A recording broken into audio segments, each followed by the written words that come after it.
Well.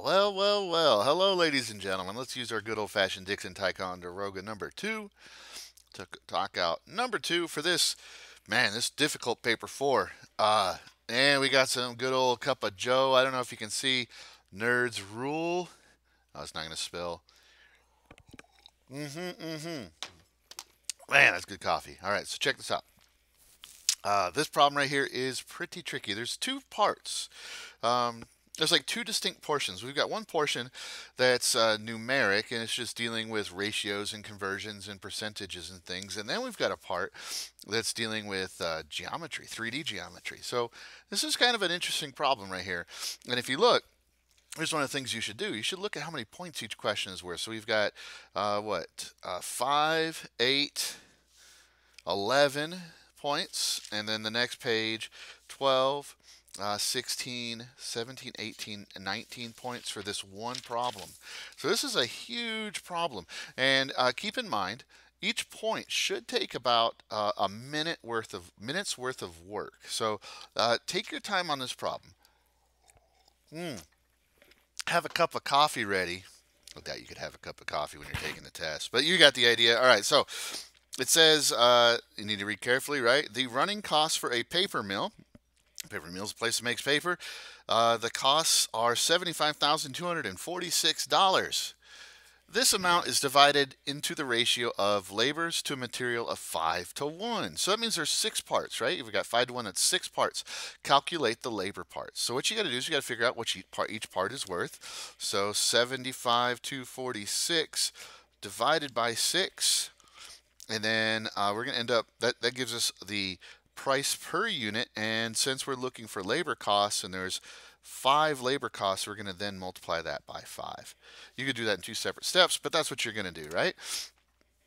Using our good old calculator, 75246 divided by 6. Oh, sorry. Let's see here. Let's get that over with. 75246 divided by 6 equals 12 $12,541 per unit. There's 5 units. That's $62,705. Well, isn't that fancy, boys and girls? Look at that. So all you had to do was just divide. You had to figure out how many dollars per unit and divide by the number of units and then multiply by 5. Okay, next up, the paper company made a profit of $135,890. And that was in 2012. In 2013, that was the profit. Calculate the percentage increase, right? So that's going to be the difference between these two divided by the original. Okay, so it's the difference of the old versus the new divided by the old. Okay, the difference of the old versus the new divided by the old. And I did absolute value because the sign doesn't really matter. It's going to be positive. It's in we're talking about an increase, so it's going to be positive. Okay, so that's going to give us, that's a 3-point question. That's interesting. That's worth a lot of money. So 150,675 minus 135,890 divided by 135,890. And then, of course, times 100, right?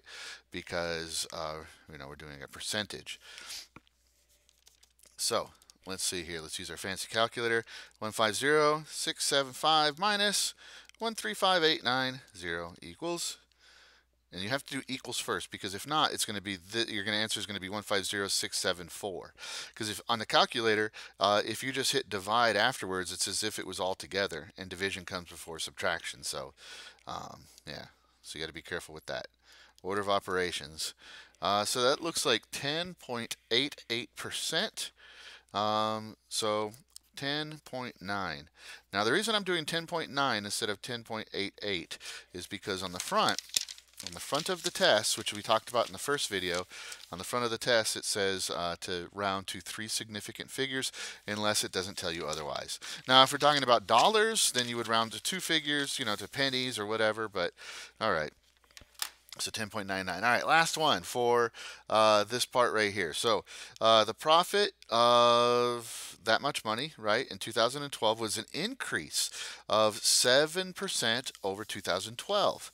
Okay, so an increase. So here's the deal, right? So we don't know what it was in the year 2011, okay? But we do know that the 2012 profit, which is this, is an increase of 7%. So that's going to be 1.07.